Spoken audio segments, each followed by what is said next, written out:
وانشق البحار. بسم الله الرحمن الرحيم. إن الحمد لله نحمده ونستعينه ونستغفره ونعوذ بالله من شرور أنفسنا ومن سيئات أعمالنا من يهده الله فلا مضل له ومن يضلل فلا هادي له وأشهد أن لا إله إلا الله وحده لا شريك له وأشهد أن محمدا عبده ورسوله أما بعد. Kita melanjutkan pembahasan tentang kaidah-kaidah di dalam memahami khilaf yang terjadi di kalangan para ulama. Dan kita sudah masuk ke kaidah yang ke-6. Saya ringkaskan kaidah yang pertama, khilaf atau perbedaan adalah sebuah tabiat dalam kehidupan manusia.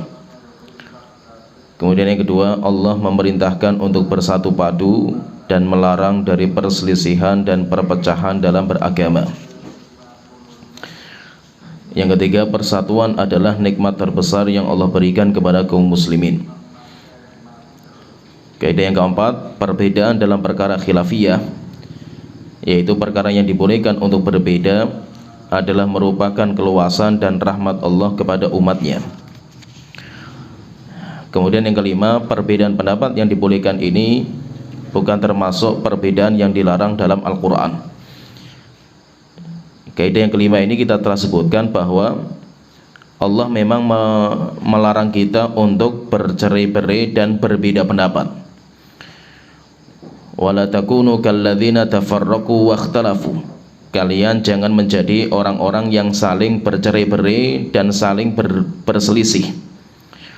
Maka telah kita sebutkan ucapan Imam Al-Jassas bahwa larangan berselisih dalam ayat ini adalah berselisih dalam agama Islam atau berselisih dalam usul agama. Dalam masalah-masalah yang sudah disepakati oleh para ulama, maka tidak boleh berselisih dalam masalah itu. Tetapi kalau perselisihan dalam masalah-masalah yang khilaf, yaitu ulama itu sudah berbeda pendapat dalam masalah itu, maka perbedaan ulama tidak masuk dalam ayat itu. Sehingga perbedaan pendapat yang terjadi di kalangan ulama itu tidak masuk dalam perbedaan yang didalang dalam Al-Quran ini. Sekarang kita akan masuk kaidah yang ke-6. Kaidah yang ke-6, walaupun perbedaan merupakan keluasan dan rahmat bagi umat ini, bukan berarti setiap orang boleh mengambil pendapat seorang ulama dengan hawa nafsu dan selera, atau mengambil sebuah pendapat padahal dia mengetahui bahwa itu adalah pendapat yang keliru dan kebenaran terletak pada pendapat yang lain. Kaidah yang ke-6 ini kita maksudkan, telah kita jelaskan panjang lebar bahwa khilaf yang terjadi di antara para ulama itu merupakan keluasan dan rahmat Allah kepada umat Islam ini, sehingga pintu untuk ijtihadiyah itu terbuka. Kenapa? Karena khilaf itu rahmat. Tapi rahmatnya itu dilihat dari terbukanya pintu ijtihadiyah, sehingga menjadi rahmat. Tetapi ketika khilaf itu merupakan keluasan dan rahmat, bukan berarti setiap kita itu boleh memilih pendapat sesuai dengan selera kita. Pendapat ulama bukan seperti makanan prasmanan yang kita boleh mencicipi dan kita boleh memilih sesuai dengan selera. Maka bukan berarti setiap orang itu boleh mengambil pendapat siapa saja sesuai dengan hawa nafsu dan selera dia. Maka memilih pendapat itu bukan karena seleranya. Demikian juga tidak boleh mengambil sebuah pendapat padahal sudah jelas hadis sahih menentang pendapat itu. Orang sudah membaca hadis sahih, hadisnya sahih, jelas sekali hadisnya itu.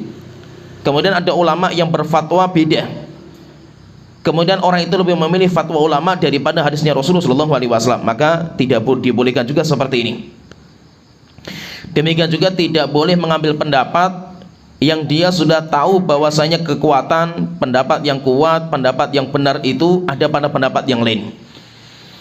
Sehingga maksudnya di sini itu ketika kita katakan khilaf itu keluasan dan rahmat, bukan berarti setiap orang itu mengambil pendapat seorang ulama sesuai dengan selera dia.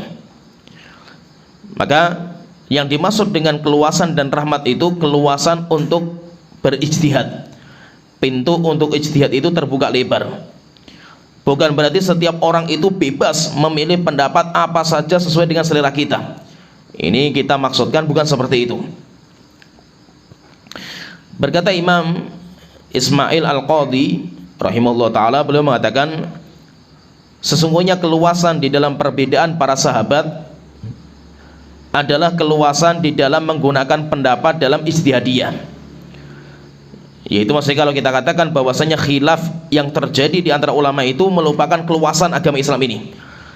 Maksudnya keluasan itu apa? Keluasan itu maksudnya terbukanya pintu untuk menggunakan pendapat sesuai dengan yang dikuatkan ijtihad masing-masing. Sehingga sahabat itu mereka ketika khilafnya mereka itu rahmat. Khilafnya mereka itu keluasan yang Allah berikan kepada mereka. Maksudnya apa? Maksudnya keluasan di dalam menggunakan pendapat dalam ijtihad sesuai dengan pendapat yang paling kuat yang dia yakini. Tetapi jika keluasan yang dimaksudkan adalah kebebasan seseorang untuk mengikuti pendapat yang salah dari seorang sahabat, padahal dia mengetahui bahwa kebenaran tidak bersama pendapat tersebut, maka seperti ini tidak dibolehkan. Jadi keluasan itu bukan berarti apa? Bebas sebebas-bebasnya orang boleh mengambil pendapat apa saja sesuai dengan selera dia, bukan. Akan tetapi perbedaan pendapat di kalangan sahabat menunjukkan bahwa mereka berijtihad, kemudian mereka berselisih. Yaitu para ulama itu, sahabat itu, mereka itu ketika ada masalah, terjadi masalah yang gak ada zaman Rasulullah SAW, kecuali kalau sudah ada zaman Rasulullah, maka mereka akan mencari dalil. Sudah datang dalil samina wa ta'na. Tetapi masalah-masalah yang baru yang zaman Rasulullah nggak pernah ada, zaman Rasulullah nggak pernah ada. Akhirnya para sahabat mereka berijtihad. Ketika mereka berijtihad, karena intelektual manusia, ilmu manusia itu beda-beda, akhirnya pendapat mereka pun beda-beda. Ketika terjadi perbedaan pendapat di antara mereka, maka itu rahmat.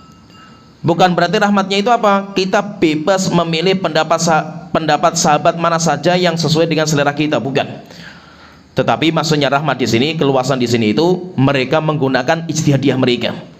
Sahabat itu menggunakan kemampuan ilmu mereka untuk mempelajari dalil dalam memutuskan sebuah hukum.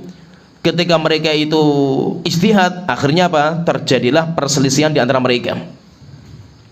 Al-Imam Ibnu Qayyim rahimahullah ta'ala dalam kitab beliau I'lamul Muwaqqi'in jilid ketiga halaman 295,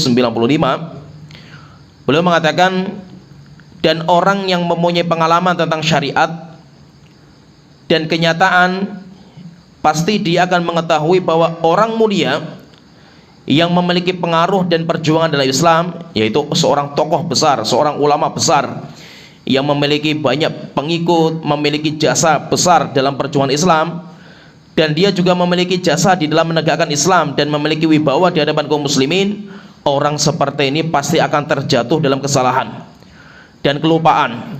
Yaitu apa? Sehebat-hebatnya ulama, sehebat apapun dia, pasti dia itu akan terjadi kesalahan. Karena tidak ada yang maksum kecuali Rasulullah SAW. Maka orang seperti ini memiliki udzur. Orang seperti ini memiliki udzur. Seorang ulama yang dia itu salah, maka kita katakan ulama itu memiliki udzur terhadap kesalahan dia. Bahkan ia akan diberikan pahala karena ijtihadnya. Orang ini tidak boleh diikuti dalam kesalahan dia.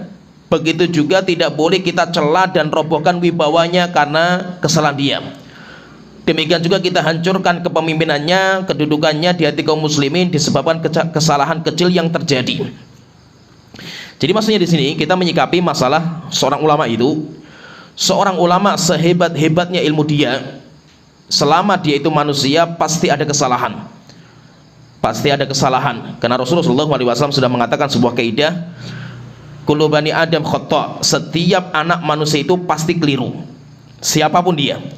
Wa khairul khata'ina tawwabun, dan sebaik-baik orang yang keliru adalah orang yang segera bertaubat. Sehingga sehebat-hebat orang tingkatan ilmu dia, pasti dia itu akan jatuh dalam kesalahan. Nah, sekarang bagaimana kita itu menyikapi kesalahan ulama? Kesalahan ulama itu bagaimana? Maka Imam Al-Qayyim rahimahullah taala itu belum memberikan beberapa kaidah kita menyikapi kesalahan seorang ulama dalam fatwa mereka, dalam mazhab mereka.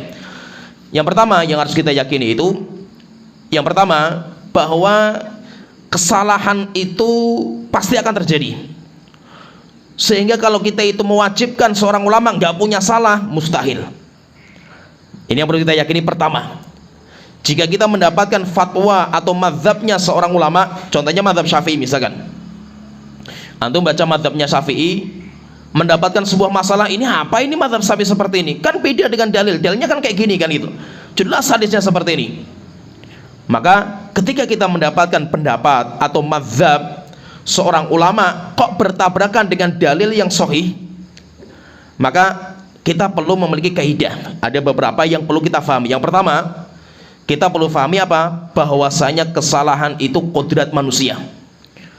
Sehingga kalau kita itu mengharapkan seorang ulama sekelas Imam Syafi'i itu harus nggak punya salah itu, maka nggak ada seorang ulama pun di dunia ini. Kenapa? Karena sahabat saja mereka terluputkan ilmu itu, apalagi di bawahnya sahabat. Apalagi di bawahnya sahabat. Sehingga yang pertama kita yakini apa? Bahwasanya kesalahan itu kodrat manusia. Dan harus ada seorang ulama itu harus punya salah. Kalau nggak punya salah malah nggak mungkin gitu. Nggak mungkin ada seorang yang nggak punya salah. Ini yang perlu kita pahami. Maka apa? Kita tidak boleh menuntut seorang ulama itu harus maksum. Kalau ada kesalahan, berarti dia bukan seorang ulama ini. Kalau kita mengharapkan seorang ulama yang nggak punya kekeliruan, itu hanya Rasulullah SAW. Nggak ada seorang ulama yang seperti itu. Sehingga perlu kita yakini pertama itu apa? Jika ada seorang ulama yang jatuh dalam kesalahan, kita katakan karena memang karakter mereka, kodratnya sebagai manusia. Ini yang perlu kita pahami. Yang pertama, jika mereka salah, antum pun kesalahannya lebih banyak itu. Kita misalkan menilai fatwa seorang ulama, ini fatwa apa nih? Antum melihat seorang ustadz ngomong beda dengan dalil, ini apa ini pendapat seorang ustadz kayak gini itu? Ini mazhab apa ini kok berbeda seperti ini? Maka yang pertama kita pahami, ulama itu juga manusia, ustadz juga manusia, sehingga pasti mereka punya kesalahan. Kalau seandainya sekelas ulama, sekelas sahabat, sekelas ustadz, sekelas masyayikh, mereka pun punya salah, apalagi anda. Jika seandainya anda mengharapkan seorang ulama yang gak punya salah, gak mungkin ada di dunia ini. Jika seandainya sekelas mereka pun salahnya itu ada, apalagi anda yang tidak punya ilmu, salahnya anda lebih banyak lagi itu. Sehingga apa? Sebelum lisan kita itu mencela seorang ulama yang keliru, anda itu harus ngaca siapa anda. Seorang ulama yang punya 1, 2 fatwa yang keliru, maka ucapan anda yang benar pun bisa dihitung itu. Kenapa? Karena keilmuan mereka lebih daripada kita itu. Ini yang pertama yang harus kita pahami.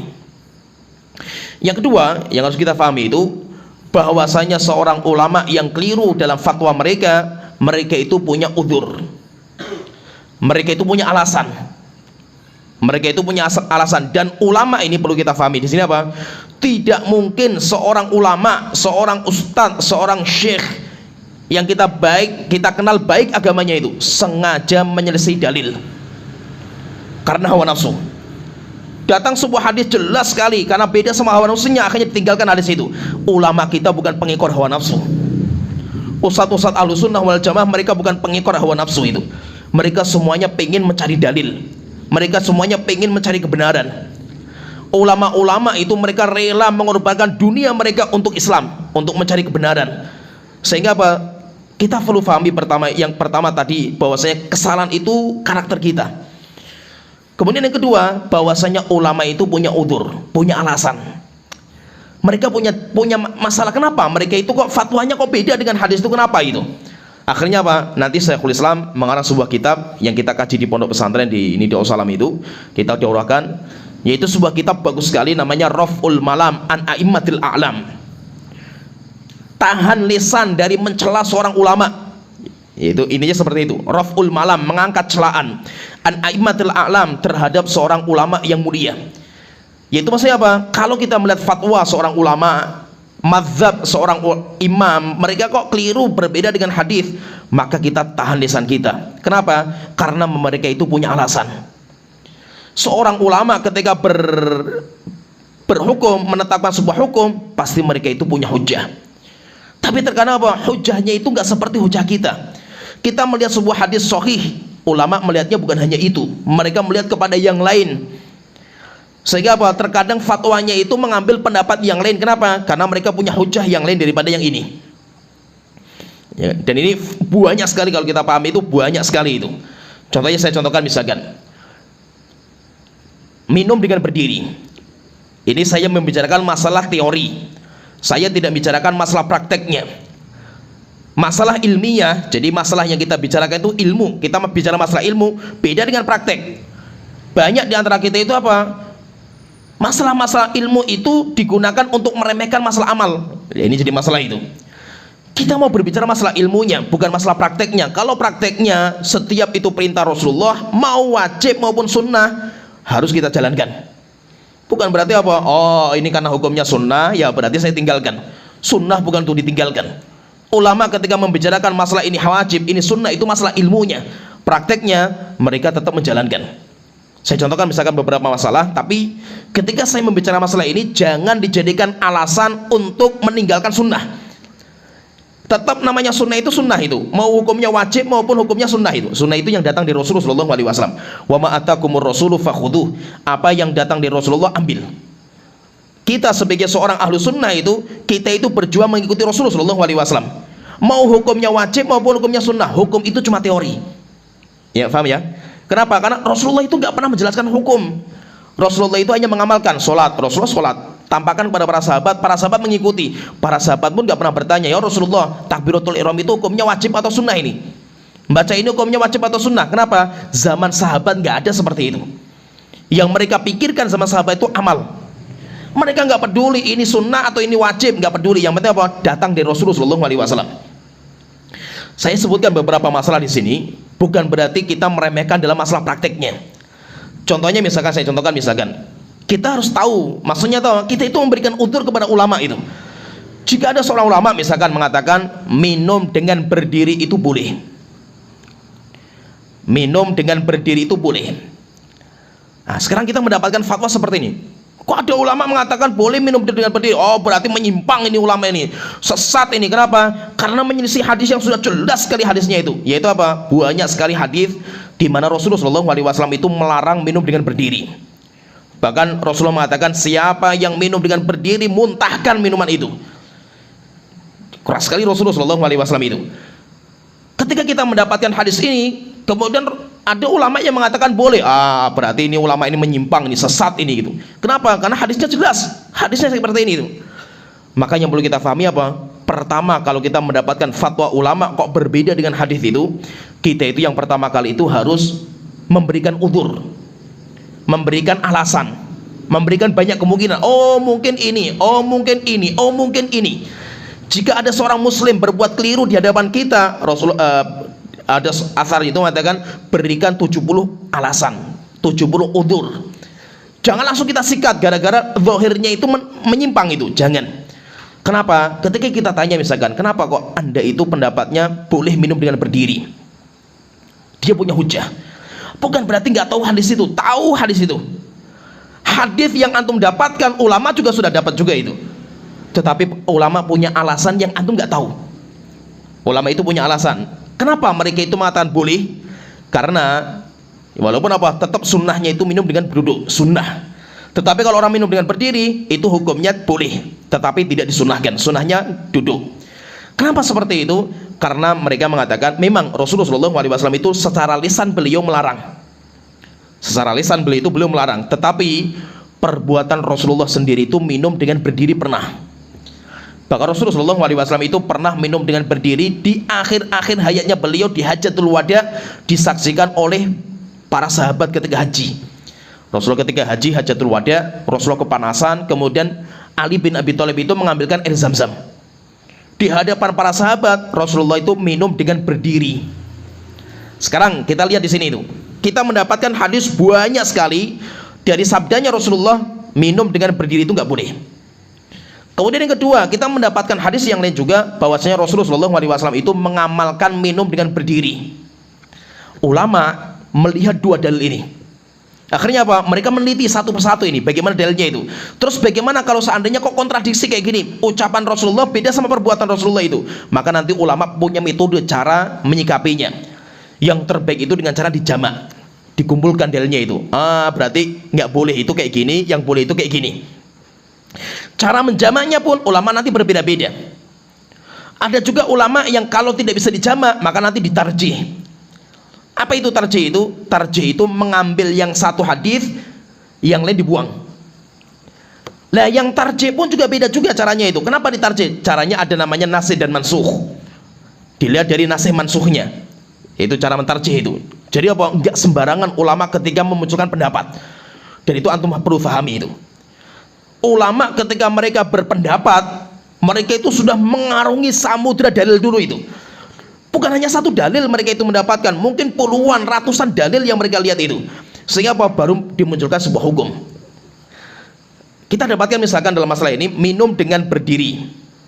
Bagaimana hukumnya? Kita mendapatkan dua dalil yang kontradiksi. Yang pertama Rasulullah melarang, yang kedua Rasulullah mengamalkan sendiri. Bagaimana cara menggabungkan? Maka ada ulama yang mengatakan, kalau minum air zam-zam boleh, khusus air zam-zam. Tetapi kalau air biasa nggak boleh. Jadi apa? Berarti apa? Ini digabungkan. Berarti ini yang dilarang itu minuman selain air zam-zam. Rasulullah berdiri itu khusus air zam-zam saja itu. Tapi pengkhususan ini juga butuh dalil juga. Ada juga ulama yang mengatakan kalau ada larangan, ada juga Rasulullah yang mengamalkan berbeda. Berarti apa? Larangan itu nggak menunjukkan keharaman, tapi menunjukkan makruhnya. Berarti apa kita katakan? Yang terbaik itu minumnya itu duduk. Walaupun minum berdiri dilarang, maksudnya itu tidak diharamkan, tetapi yang terbaik ditinggalkan. Cara menggabungkan seperti itu. Ini cara namanya dinamakan dengan jamak. Sekarang ada ulama yang tidak seperti itu. Enggak, ini enggak bisa dijamak. Terus bagaimana? Ini caranya ditarjih. Ini paham ini cara ulama itu istimbat, enggak main-main mereka itu. Namanya tarjih. Tarjih itu apa? Mengambil pendapatnya lebih kuat yang kemudian membuang yang lain. Tarjihnya nanti mereka beda-beda. Ada yang tarjihnya itu melihatnya kepada nasih dan mansuhnya. Yaitu apa? Ada dalil yang dihapus dengan dalil yang baru. Kalau nasih dan mansuh berarti harus melihat tanggalnya. Mana yang lebih awal, mana yang lebih akhir. Kalau kita lihat di sini jelas yang lebih akhir itu minumnya Rasulullah berdiri. Kenapa? Karena itu ketika hajatul wada. Setelah itu sudah nggak ada hukum lagi. Maka sebagian ulama mengatakan berarti apa? Minumnya Rasulullah dengan berdiri sebagai penghapus hukum-hukum sebelumnya. Maka hadis-hadis yang mengatakan celaan bagi orang yang minum berdiri, semuanya dihapus dengan minumnya Rasulullah dengan berdiri itu. Akhirnya apa? Berarti sudah nggak dilarang lagi. Ini kata ulama sebagian seperti ini. Sebagian ulama lagi mengatakan ya, kalau kita tabrakan antara sabdanya Rasulullah dengan perbuatan Rasulullah, maka bagi kita sebagai umatnya itu lebih kuat sabda daripada perbuatan. Ini juga ada kaidah usul juga seperti itu. Jika ada sabda beda dengan perbuatan, Rasulullah mengatakan A, tapi Rasulullah perbuatannya berbeda itu, maka sebagian ulama mengatakan apa? Lebih kuat sabda daripada perbuatan. Contohnya misalkan, saya contohkan, Rasulullah itu memerintahkan kita untuk mengamalkan sunnah duha, sholat sunnah duha. Tapi Rasulullah sendiri tidak pernah mengamalkan. Bahkan ada seorang sahabat yang mengingkari, yang menafikan Rasulullah itu nggak pernah sholat duha. Tapi Rasulullah memerintahkan. Pertanyaan, lebih kuat mana ini antara ucapan beliau dengan perbuatan beliau? Lebih kuat ucapan beliau bagi kita sebagai umatnya. Akhirnya apa? Ada sebagian ulama yang lebih mengambil dalil-dalil sabdanya Rasulullah yang melarang minum dengan berdiri, meninggalkan yang ini. Sehingga apa? Minumnya Rasulullah dengan berdiri dihapus. Maksudnya dihapus apa? Tidak diamalkan. Kenapa? Karena itu perbuatan. Bagi kita sebagai umat beliau itu yang dibutuhkan itu sabda, ucapan Rasulullah, bukan perbuatan Rasulullah SAW. Sehingga apa? Sabdanya Rasulullah tingkatannya lebih tinggi daripada perbuatan beliau. Kita tergambar, paham ya? Akhirnya apa? Muncullah khilaf di antara para ulama itu. Tapi yang perlu kita pahami apa? Jika ada seorang ulama, mereka itu kok pendapatnya berbeda dengan hadis yang kita baca itu, maka kita itu harus memberikan udzur kepada mereka. Kenapa? Mereka itu melihat kepada sisi yang banyak sekali mereka itu. Nggak main-main mereka itu. Contohnya misalkan saya contohkan misalkan Imam Nawawi. Masalah yang kedua saya contohkan misalkan Imam Nawawi. Beliau mengatakan dalam kitab Riyadhus Shalihin ketika membahas bab masalah isbal. Apa pendapat beliau? Beliau mengatakan isbal itu diharamkan ketika sombong. Ketika tidak sombong maka tidak diharamkan.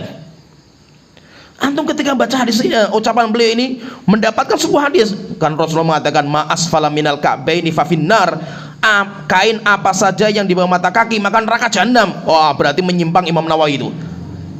Hadis yang antum bawakan itu juga disebutkan sama Imam Nawawi. Bukan berarti Imam Nawawi itu nggak tahu hadis itu. Imam Nawawi tahu hadis itu. Tetapi apa? Imam Nawawi juga melihat hadis yang lainnya. Rasulullah SAW mengatakan, jadi ada hadis, dua hadis masalah isbal itu. Yang pertama hadis yang mengatakan ma asfala minal ka'baini fa finnar, kain di bawah mata kaki apa saja neraka jahanam. Yang kedua Rasulullah SAW mengatakan man jarra thawbahu khuyala, siapa yang memanjangkan kainnya di bawah mata kaki karena sombong, Allah tidak akan melihat dia di hari kiamat, Allah tidak akan bicara sama dia dan akan disediakan azab yang pedih. Ada dua hadis ini. Yang pertama mutlak, kain yang di bawah mata kaki apa saja mau sombong maupun tidak itu neraka jahanam. Yang kedua ada hadis yang muqayyad. Muqayyad itu dikaitkan dengan sombong. Akhirnya apa? Apakah bisa dibawa yang mutlak kepada muqayyad? Ini nanti masuk pembahasan usul fikih.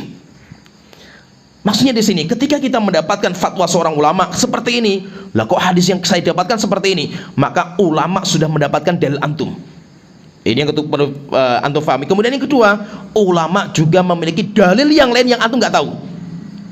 Berarti apa cara kita itu? Maka kita itu tidak ada cara kecuali apa? Kita itu memberikan udzur kepada mereka. Nah, berarti kita berikan udzur bahwa mesti ulama itu punya hujah. Ulama itu punya hujah, walaupun apa? Hujahnya itu mungkin saya nggak tahu hujahnya mereka itu. Maka hati-hati mencela ulama, apalagi sampai mengatakan apa? Nggak punya hujah ulama itu, nggak punya dalil itu. Dalilnya apa maksudnya itu? Apakah dalil itu hanya yang anda dapatkan?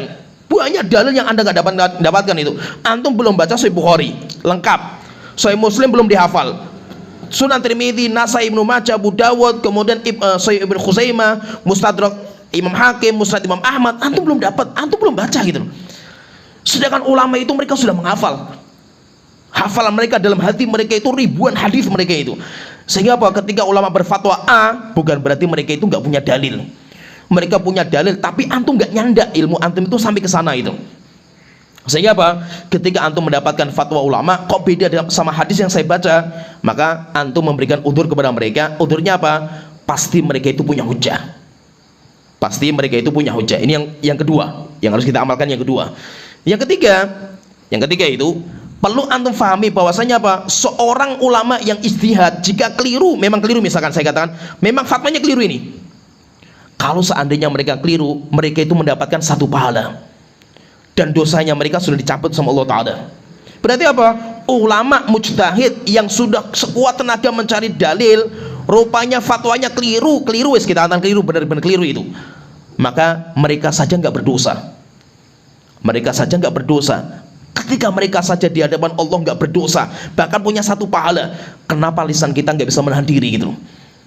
Kenapa kita nggak bisa menahan diri itu? Sampai akhirnya apa? Kita caci maki mereka itu. Wong Allah saja nggak mencela mereka.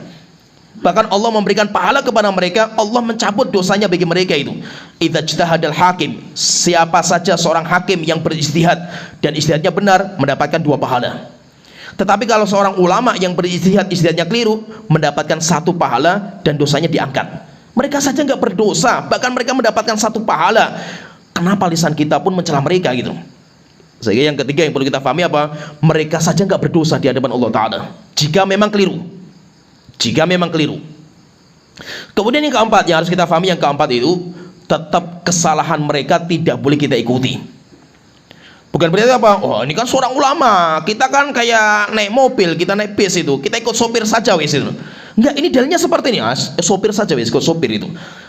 Seperti ini juga nggak dibolehkan. Fanatik buta kepada seorang ulama, kita tidak mau lihat dalil yang lainnya. Yang penting ulama sudah ngomong ayo awin. Ini juga tidak dibolehkan. Terus bagaimana sikap kita? Kita mengikuti dalil yang sampai kepada kita, walaupun harus kita tinggalkan pendapat ulama itu.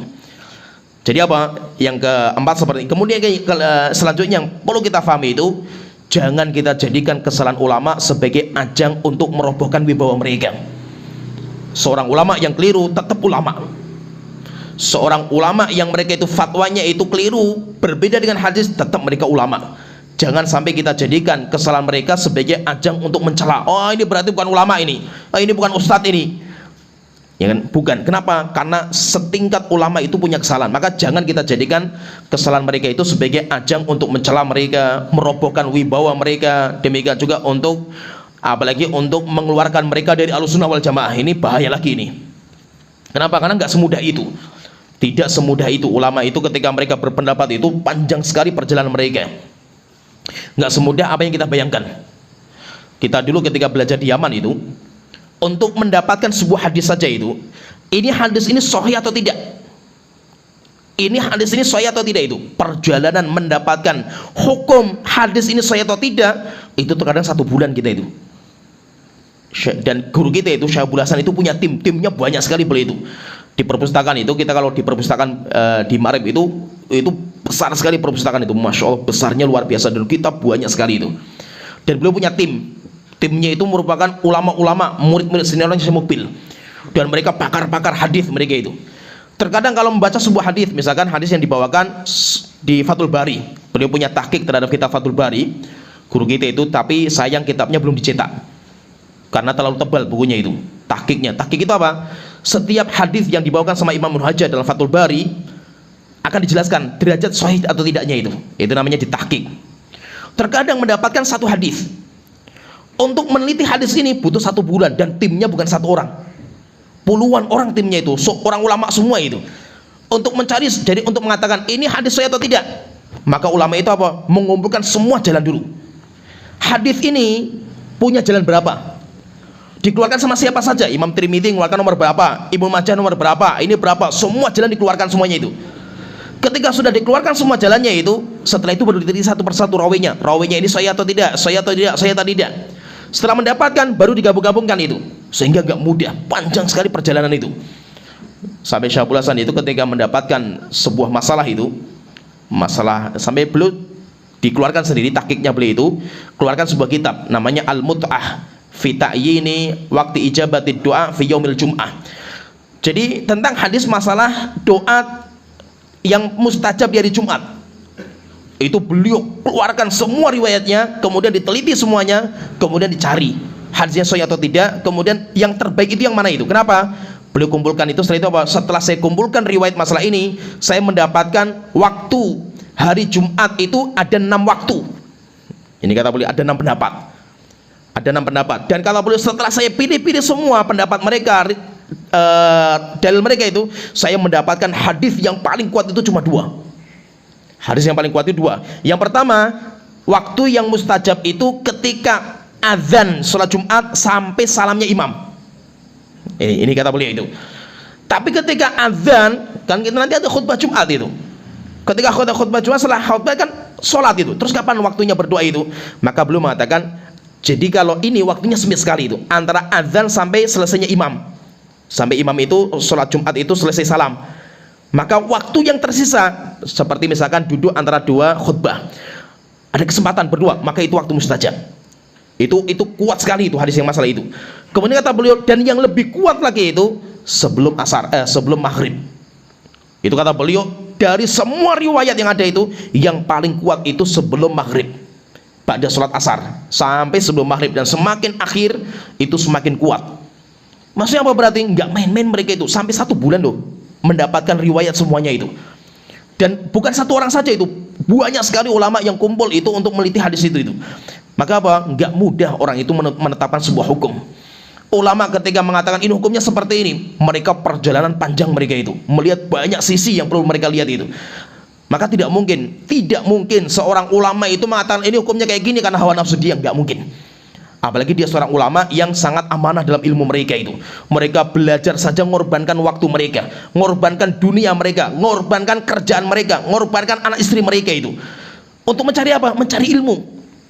Kok tiba-tiba mereka dapat ilmu, dibuang ilmunya karena hawa nafsu mereka itu. Kalau seandainya mereka ulama itu pengekor hawa nafsu, dari dulu pun mereka nggak mungkin belajar kan gitu. Ngapain belajar kalau mereka tujuannya untuk itu kan itu. Oleh kita apa? Hati-hati kita itu mendapatkan kesalahan ulama, lisan kita dijaga. Sampai coba perhatikan itu, Imam Ibnu Katsir rahimahullah ta'ala itu dalam kitab Al-Bidayah wa Nihayah ketika menyebutkan khilafnya antara Ali dan Muawiyah, dan khilafnya nggak main-main itu, Sampai khilafnya mereka itu mengakibatkan apa? Perang berdarah di antara para sahabat. Sampai korban yang meninggal dunia ribuan yang meninggal itu. Cuma ya, dari khilafnya dua orang ini sampai akhirnya apa? Pertumpahan darah. Saking banyaknya korban dalam perang Siffin itu yang meninggal dunia itu, satu kuburan itu jadi untuk memakamkan jenazah itu bikin lubangan besar.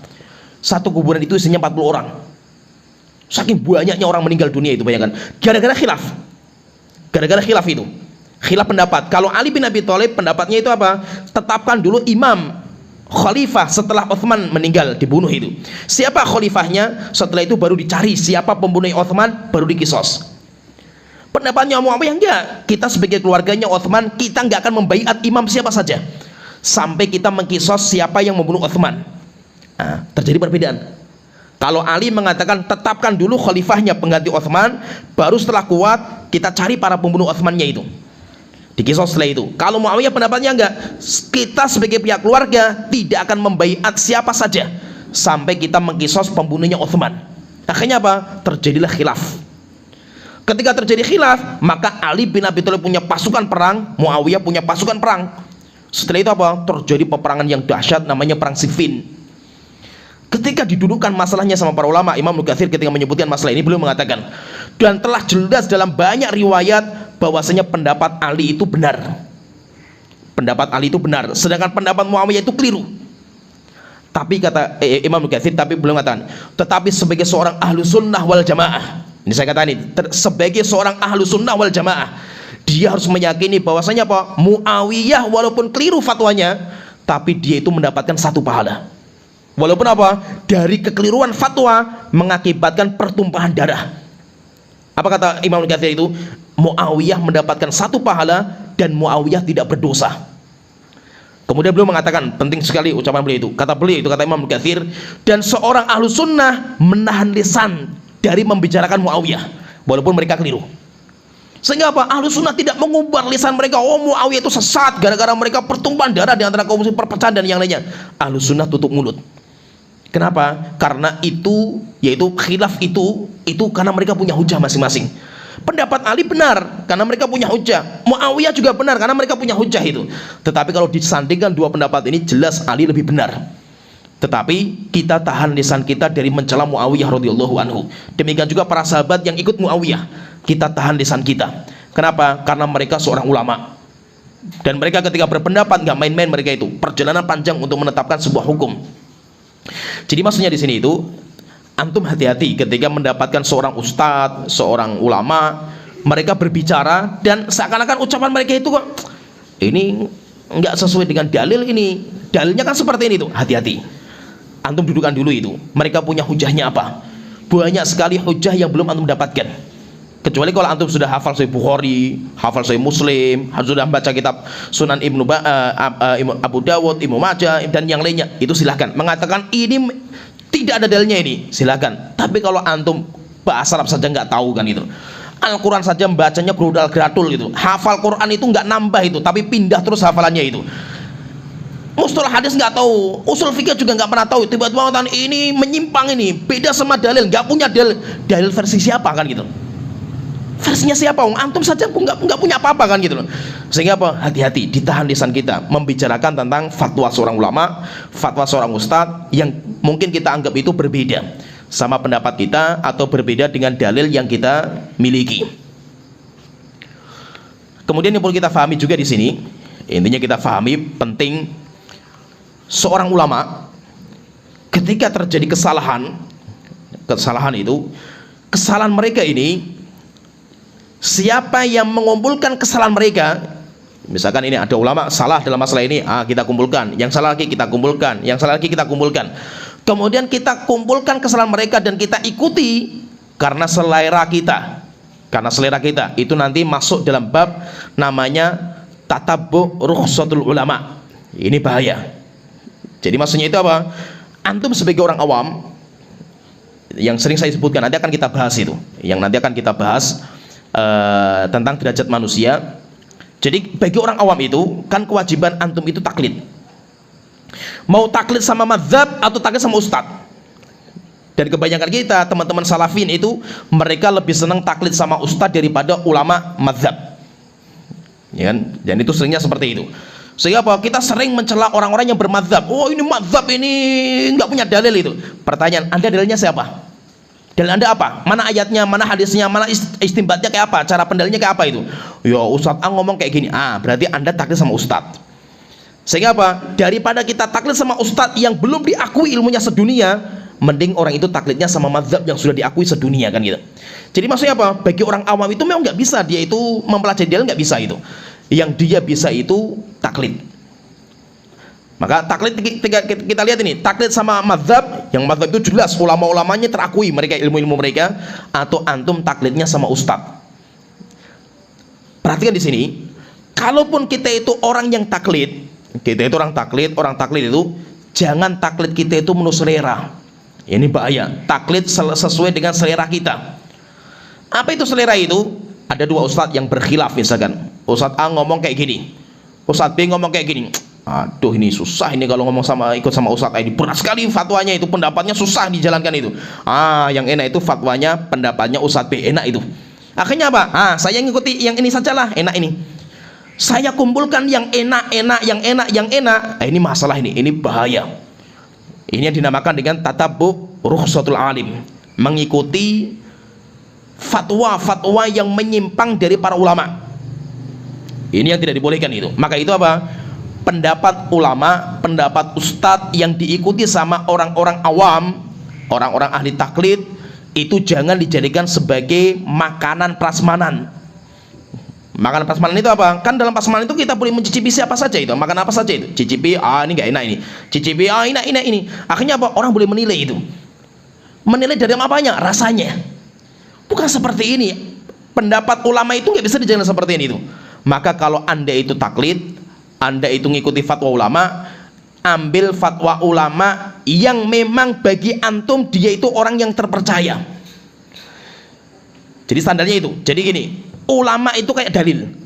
Bagi siapa? Bagi orang awam. Bagi orang awam itu dalilnya siapa? Dalilnya ulama. Ulama itu dalilnya itu. Maka mengambil dalilnya, yaitu fatwanya ulama itu harus ulama yang kita yakini dia itu orang-orang yang terpercaya dalam ilmu mereka. Bukan karena apa selera. Ini yang paling enak yang mana? Yang ini itu.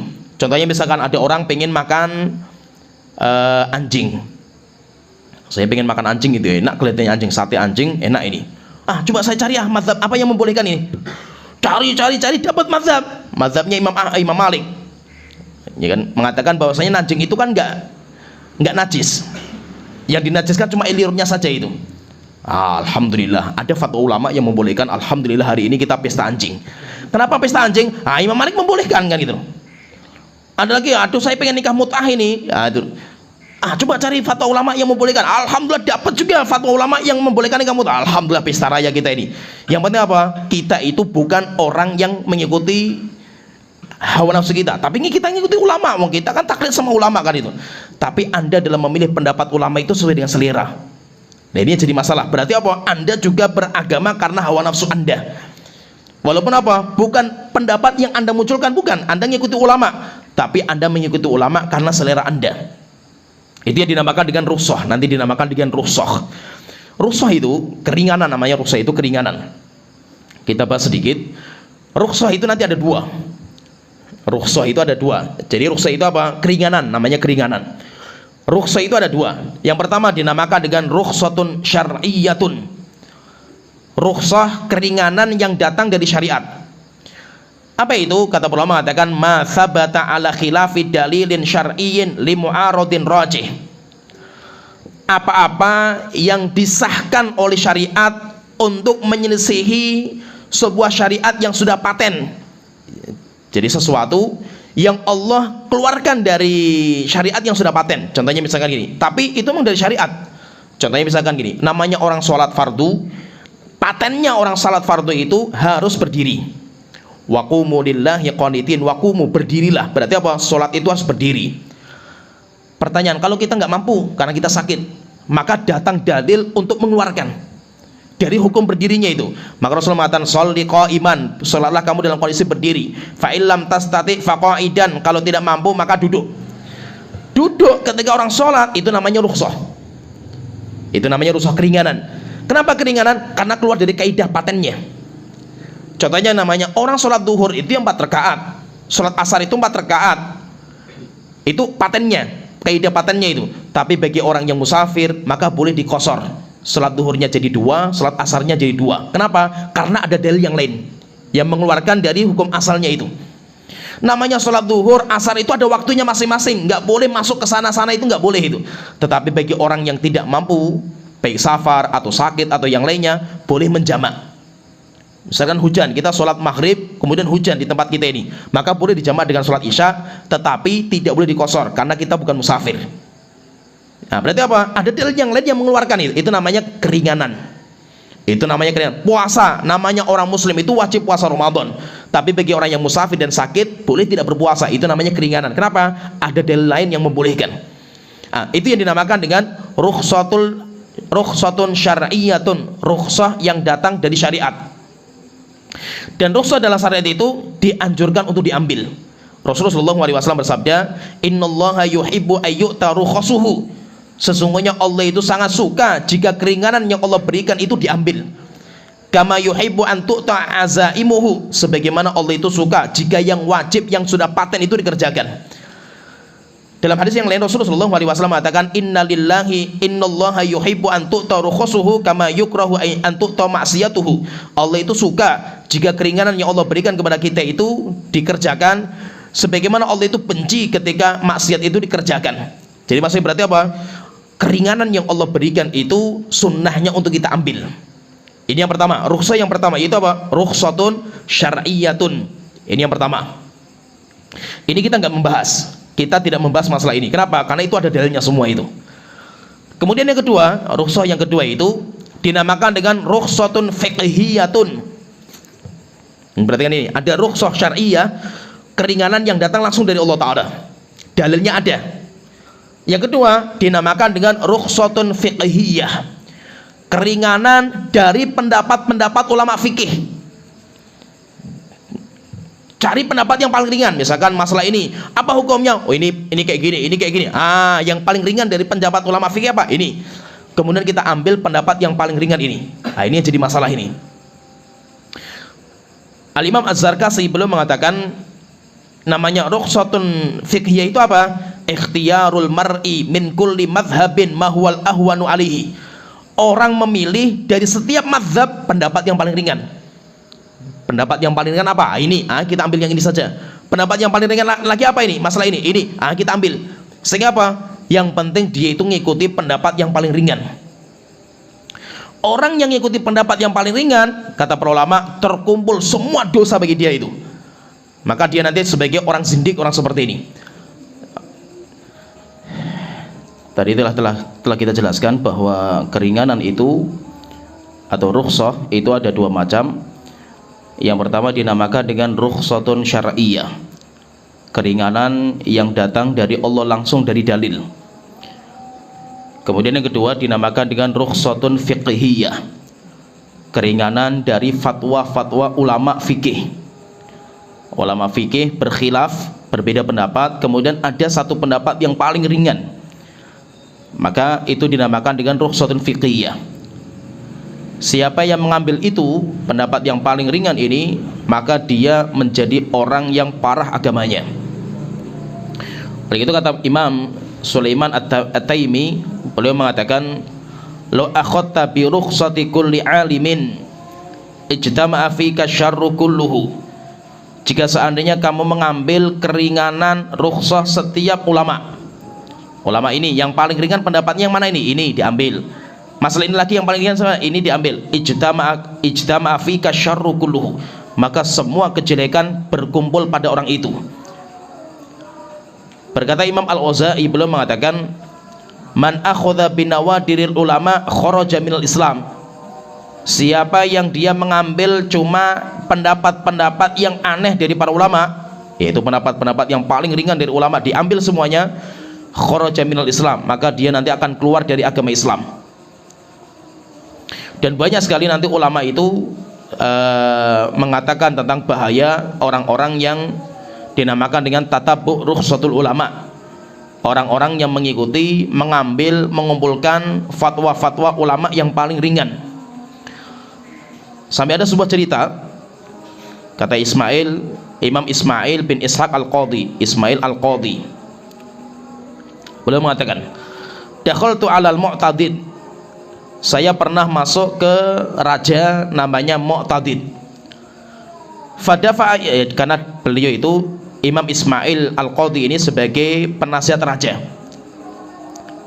maka beliau mengatakan cerita, saya pernah masuk ke raja Al-Mu'tadid. Fadafa ilayya kitaban, akhirnya beliau itu menyodorkan kepada saya sebuah buku. Fanadhartu fihi, akhirnya saya mengecek buku itu, memeriksa buku itu buku apa. Wa kana qad jama'a lahu rukhas min zilalil ulama, rupanya penulisnya itu ngumpulkan pendapat-pendapat yang paling ringan para ulama. Masalah ini boleh, kenapa? Karena ada fatwa ulama seperti ini. Masalah ini boleh, karena ada fatwa ulama seperti ini. Kumpulkan semuanya itu. Wa mahtajja bihi kullun minhum li nafsihi, dan penulisnya itu mengambil fatwa ulama sebagai hujjah akan syahwat dirinya. Itu karena saya itu pengen seperti ini, saya ketika seperti ini ada fatwa ulama, saya ketika mama seperti ini ada fatwa ulama. Fakultu lahu, maka saya mengatakan kepada pemimpin, kepada khalifah raja, ya Amirul Mukminin, wahai pemimpin orang-orang yang beriman, musannif hadzal kitab zindiq, penulis buku ini orang zindiq, orang munafik ini. Beliau mengatakan seperti itu. Lam tasih hadhil ahadits, akhirnya khalifah bertanya, wahai Imam Ismail, apakah hadisnya itu enggak sahih? Kan dia juga punya hujah juga, itu yang dibawakan kan ada hujah-hujah semuanya itu. Qultu, saya katakan, al ahaditsu ala marwiyat, enggak, hadisnya itu benar, hadisnya itu benar itu. Walakin man ahabal muskir lam yubih al mut'ah, tetapi ada seorang ulama yang dia fatwanya keliru sehingga menghalalkan minum khamr, tetapi ulama itu tidak membolehkan mut'ah.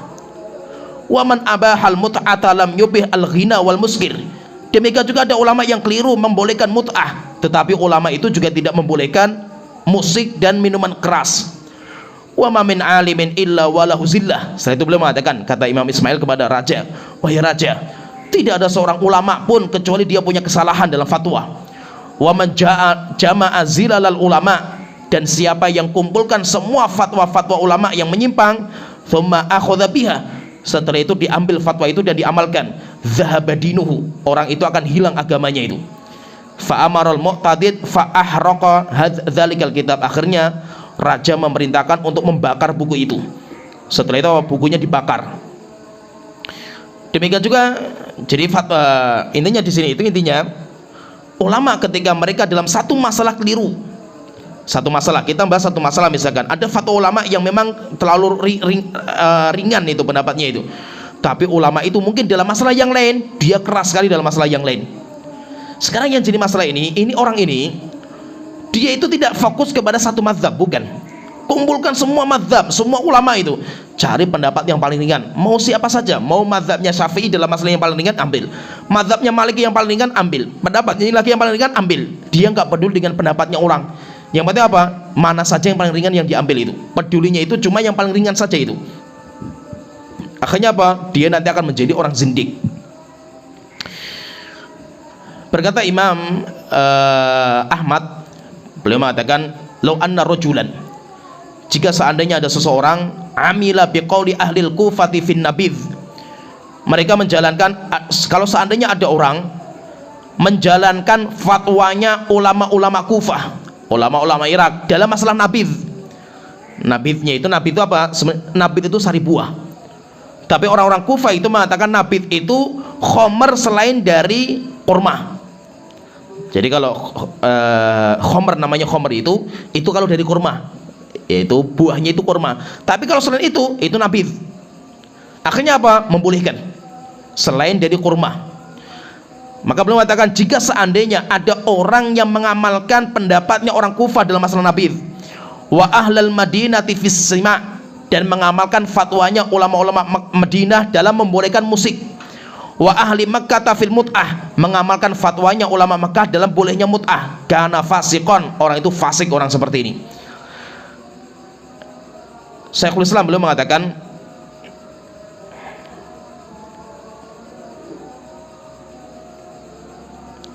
saya ringkaskan, saya rasa banyak sekali ucapan ulama dalam masalah ini, saya ringkaskan pendapatnya Syekhul Islam. Intinya di sini itu, nanti Syekhul Islam itu merinci, dan bagus sekali rincian beliau itu dalam masalah bagi orang awam. Karena yang kita bahas itu orang awam yang dia itu bermadzhab, atau orang awam yang ngikuti fatwa ulama, orang awam yang taklid. Bagaimana yang harus dikerjakan itu? Syekhul Islam mengatakan, beliau mengatakan wa manil tazama madhaban muayyanan, siapa yang mengikuti mazhab tertentu, mazhab Syafi'i atau mazhab Maliki, mazhab Hanafi, boleh dan hukumnya nggak diharamkan. Bahkan ulama-ulama kita itu bermazhab, sehingga maksudnya apa? Jangan anti mazhab kita ini. Kita itu jangan anti mazhab, sehingga apa? Kita anggap mazhab itu lemah.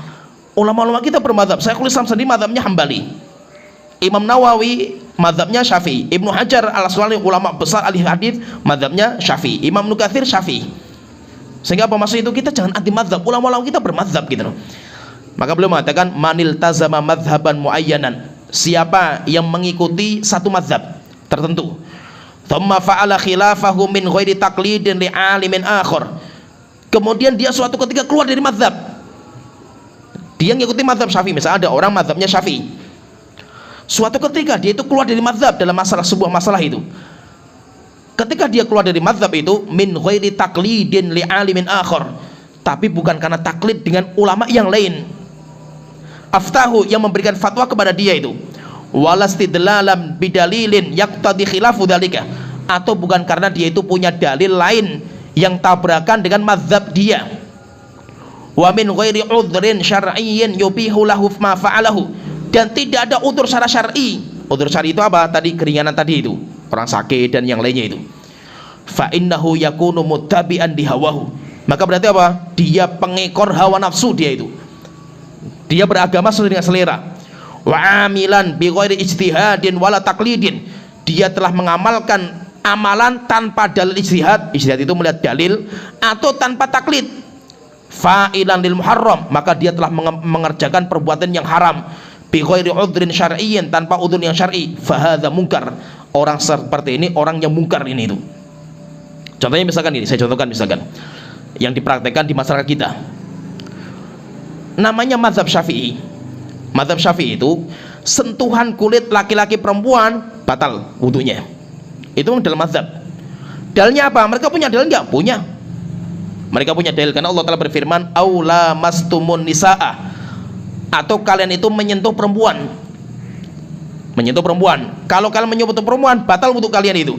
Kalau tidak mendapatkan air, fatayammamu sha'idan thayyiba, maka bertayamum dengan tanah yang suci. Di sini ada lafadznya itu apa? Au lamastumun nisaa, lamastumun nisaa. Di sini terjadi khilaf di antara para ulama dalam memahami kalimat lamasa. Yulamisu. Kalau kita belajar bahasa Arab ada dua. Ada lamisa yalmasu. Lamisa yalmasu, wazannya fa'ila yaf'alu. Masdarnya lamsan. Lamisa yalmasu lamsan. Yang kedua ada lamnya panjang, lamasa yulamisu mulamasatan. Ini ada dua ini. Pertanyaan, apakah itu sama? Kalau pendapatnya Imam Ibnu Abbas, seorang sahabat, dia mengatakan enggak, mulamasa itu jima, berhubungan intim, bukan sekedar menyentuh. Sehingga apa? Aula mastumunisa, yang membatalkan wudu itu apa? Berhubungan intim dengan seorang wanita, membatalkan. Tapi kalau Imam Syafi'i ahli bahasa. Kita tahu siapa Imam Syafi'i. Beliau keliling ke kabilah-kabilah pedalaman sampai menguasai bahasa dahsyat. Beliau itu kuat sekali ilmu bahasanya itu. Beliau mengatakan la masa aula mastumunisa, itu adalah menyentuh dengan kulit. Yaitu kalau kita itu menyentuh perempuan dengan kulit, batal wudunya. Dan siapa itu? Siapa beliau itu? Beliau ahli bahasa. Sehingga apa berarti? Beliau mengatakan berarti apa? Bersentuhan kulit batal, membatalkan wudu, mau syahwat maupun tidak. Kalau yang lain mengatakan enggak, harus dengan syahwat. Kalau syahwat batal. Dan yang lainnya khilaf panjang di antara ulama dalam masalah ini. Nah, bagi orang yang bermadzhab Syafi'i, antum misalkan saya madzhab Syafi'i, pendapatnya apa? Bahwasanya menyentuh kulit itu batal. Antum enggak boleh keluar dari madzhab itu kecuali antum punya dalil yang lain yang bagi antum lebih kuat. Ini yang pertama. Kalau antum bisa, misalkan tahu sebuah hadis jelas Rasulullah SAW itu ketika sholat, ketika beliau sholat itu, beliau itu ketika sholat malam, Aisyah itu bangun ngelilir sholat malam itu ketika malam hari itu, kemudian mencari Rasul itu nggak ada. Akhirnya tangannya itu mencari Rasulullah SAW, karena zaman itu kan nggak ada lampu itu. Mencari Rasulullah, pas mendapatkan kakinya Rasul itu sedang sujud, dipegang sama Aisyah. Nah, ada di sini. Berarti kalau seperti kan seorang laki-laki bersama istrinya sentuhan itu nggak membatalkan itu. Kalau antum punya dalil seperti ini, silahkan keluar dari mazhab. Berarti apa? Antum keluar dari mazhab antum itu kenapa? Yang pertama, antum punya dalil. Yang itu bagi antum lebih kuat daripada mazhab, dalil mazhab. Atau kalau antum nggak punya dalil, antum punya fatwa ulama, taklid kepada ulama yang lain, yang bagi antum mungkin lebih amanah gitu. Seorang ulama, misalkan seorang ustadz, antum taklid sama dia, antum nggak tahu dalil sama sekali itu. Ketika ditanya, Ustadz, bagaimana masalah seperti ini? Boleh, tidak membatalkan. Berarti apa? Ada seorang ulama yang jadi rujukan memfatwakan berbeda dengan mazhab yang antum yakini. Atau yang ketiga, karena kita itu punya udzur syar'i. Udzur syar'i misalkan apa? Memang kita itu nggak bisa gitu, masa gitu. Kita nggak bisa berwudu, kita nggak bisa seperti ini, kita nggak bisa meninggalkan. Maka antum boleh meninggalkan mazhab. Tapi kalau meninggalkan mazhab nggak ada tiga-tiganya ini, dalil nggak punya. Ya kan? Kemudian yang kedua, dia juga tidak ada seorang ulama yang dia yakini juga lebih kuat ilmunya, nggak ada juga. Nggak ada udzur syar'i juga. Maka orang seperti ini ketika keluar mazhab berarti ngikuti hawa nafsu itu. Contohnya misalkan gini, orang ketika mau haji, nanti ketika haji itu susah gitu kalau kita ngikuti mazhab Syafi'i itu. Nah, terus bagaimana? Kita niat pindah mazhab dulu sebentar. Pertanyaan, lah kenapa anda pindah mazhab itu? Susah kita jalankan mazhab Syafi'i di sana itu, berat gitu. Kalau berat berarti ini kan berarti kan masalahnya kan bukan tiga-tiganya nggak ada ini kan itu. Tiga-tiganya nggak ada, bukan karena dalil yang lain, bukan karena dia itu punya ulama yang jadi rujukan yang fatwanya beda, bukan. Tapi karena berat tidaknya itu. Berarti anda itu apa? Mengikuti rukhsah. Yaitu apa? Berarti anda mengikuti pendapat lain karena ringan dan tidaknya itu karena hawa nafsu ini. Karena kecuali apa? Anda itu ketika keluar dari mazhab itu punya dalil, dan itu nggak cuma sebentar dijalankan itu. Akhirnya apa? Jalankan kita di Mekah saja itu 10 hari kita pindah mazhab, niat dulu nawai itu kita niat sekarang pindah mazhab selama 10 hari, pulang ke Indonesia balik lagi mazhab yang semula itu. Ini apa-apaan lagi seperti ini kan gitu. Gimana, paham ya? Jadi bagi orang yang awam, antum itu orang awam misalkan, ada orang awam kita nggak tahu dalil misalkan itu.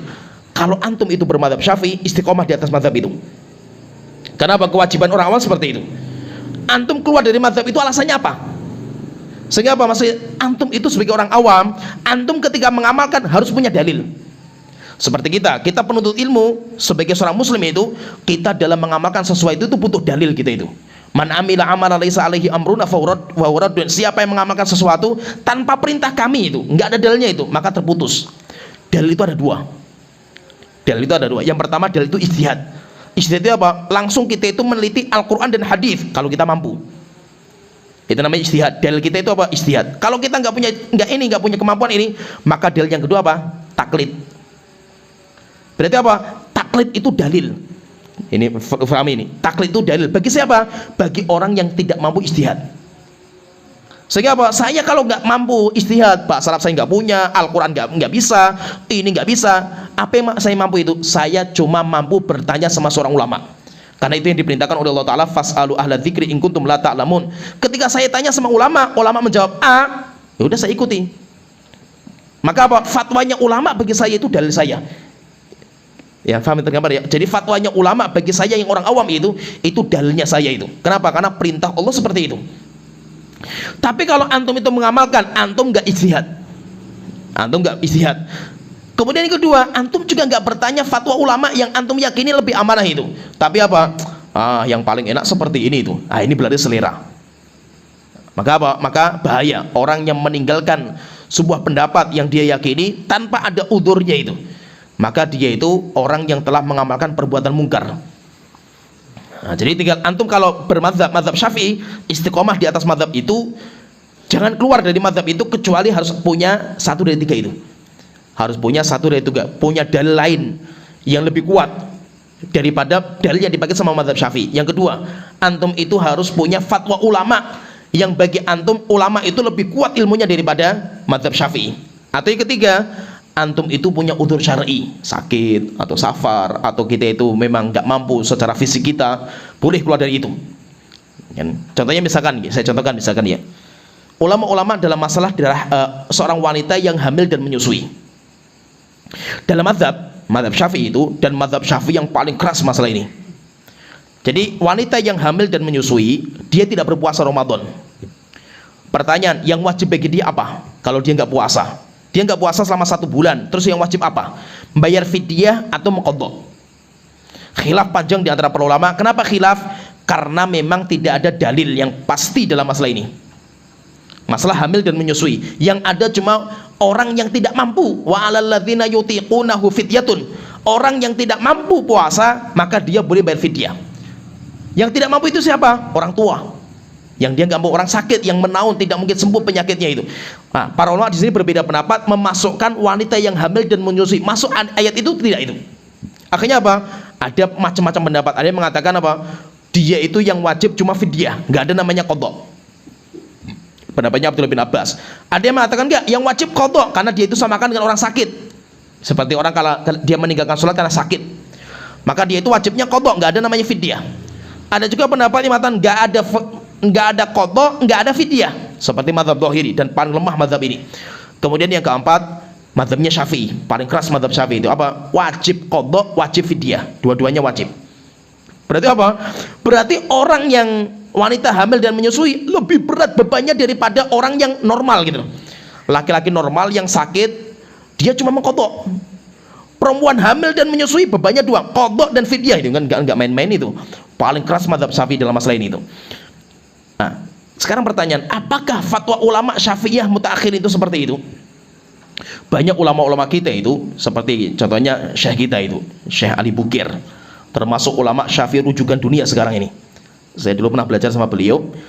Beliau kalau ditanya masalah ini, maka beliau itu ngikuti fatwa keluar dari Syafi'iyah. Akhirnya kalau ditanya, Syekh, bagaimana kalau seorang wanita dia hamil atau menyusui, nggak puasa Ramadan, apa yang wajib bagi dia? Maka beliau sering mengatakan bayar fidyah. Ketika ditanya, Syekh, kenapa nggak ngikuti mazhab Syafi'i? Karena zaman sekarang nggak bisa diamalkan. Siapa yang bisa mengamalkan mazhab Syafi'i zaman sekarang itu? Kenapa? Bukan karena dia itu menyusui, nggak bisa diamalkan itu. Zaman sekarang siapa yang bisa mengamalkan kan itu? Mazhab ini kan. Contohnya misalkan gini, kasusnya seorang wanita yang super subur gitu. Suburnya itu super sekali itu, hamil, lahir, nyusui, belum selesai hamil lagi, belum selesai nyusui hamil lagi, sampai 10 kali 10 tahun, bayangkan itu. Berarti dia harus mengqadha 10 tahun, membayar fidyah 10 tahun kan, berarti yang selama 10 tahun berapa? Berarti kalau dia itu misalkan 1 bulannya 29 hari, berarti qadhanya 290 hari kalau 10 tahun suburnya itu.